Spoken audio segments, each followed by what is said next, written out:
আলহামদুলিল্লাহ, বলতে বলতে আজকে রমজান মাসের তৃতীয় রমজান চলে যাচ্ছে। এখন ইফতারির প্রস্তুতি চলতেছে। ইফতারের টাইম আর মাত্র 5 মিনিট বাকি আছে। তো আজকে ইফতারিতে কি কি আছে আপনাদের সাথে একটু শেয়ার করি।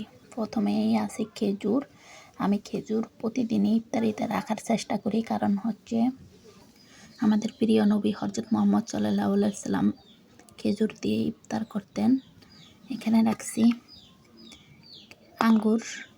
আঙ্গুরে আছে ভিটামিন সি, যা রোগ প্রতিরোধ ক্ষমতা বাড়ায় এবং শরীরের ক্লান্তি দূর করে। এখানে আছে আপেল, তাও পুষ্টিকর খাবার। এখানে আছে আখের গুড় দিয়ে চিড়ার শরবত,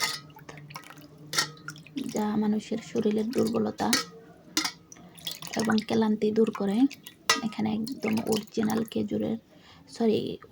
আখের রস গুড় দিয়ে চিড়ার শরবত তৈরি করছি আমি।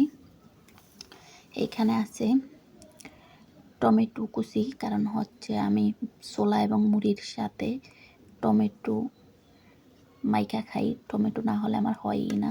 টমেটো দেওয়া আছে প্রচুর পরিমাণ ভিটামিন সি, যা রোগ প্রতিরোধ ক্ষমতা বাড়ায় এবং ভিটামিন সির অভাব পূরণ করে।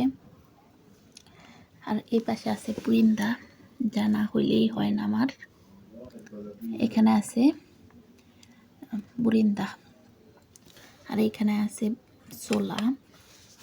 ছোলা না খেলে আমার মনে হয় যে ইফতারিতে ছোলা না রাখলে মনে হয় আমার ইফতারি করাই হয় নাই।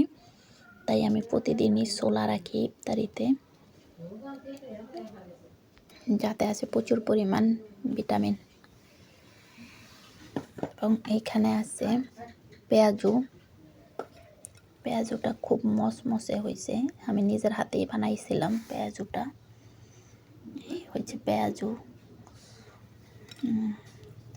এখানে আছে নিজেদের গাছের লেবুর শরবতও শরীরের জন্য অনেক উপকারী। যারা আমার ভিডিওটি দেখতেছেন সকলকে রমাদান মোবারক, এবং সকলের জন্য দোয়া রইল যেন প্রতিটা রোজা সুস্থতার সাথে পালন করতে পারেন, কারণ রোজা হচ্ছে মুসলমানদের জন্য ফরজ একটি কাজ। এবং এই রমজান মাস হলো আমাদের জন্য ইবাদতের মাস এবং বরকতের মাস।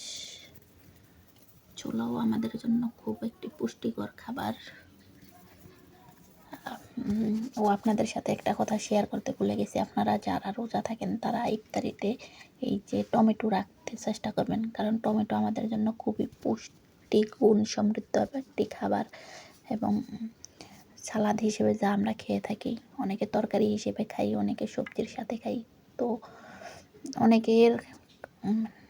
সকলের কাছে আমি ক্ষমা প্রার্থী, কারণ হচ্ছে আমার ভিডিওটি আজকে একটু অন্ধকার দেখা যাচ্ছে, কারণ এই মুহূর্তে বিদ্যুৎ নাই। তো আশা করি সকলেই ভালো থাকবেন, সুস্থ থাকবেন। দেখা হবে অন্য কোনো দিন, অন্য কোনো ভিডিওতে। আপনাদের মাঝে আবার হাজির হব অন্য কোনো দিন, অন্য কোনো ভিডিও নিয়ে। সকলের জন্য শুভকামনা রইল। সকলে আমার জন্য দোয়া করবেন। বিদায় নিচ্ছি আপনাদের মাঝ থেকে। আল্লাহ হাফেজ।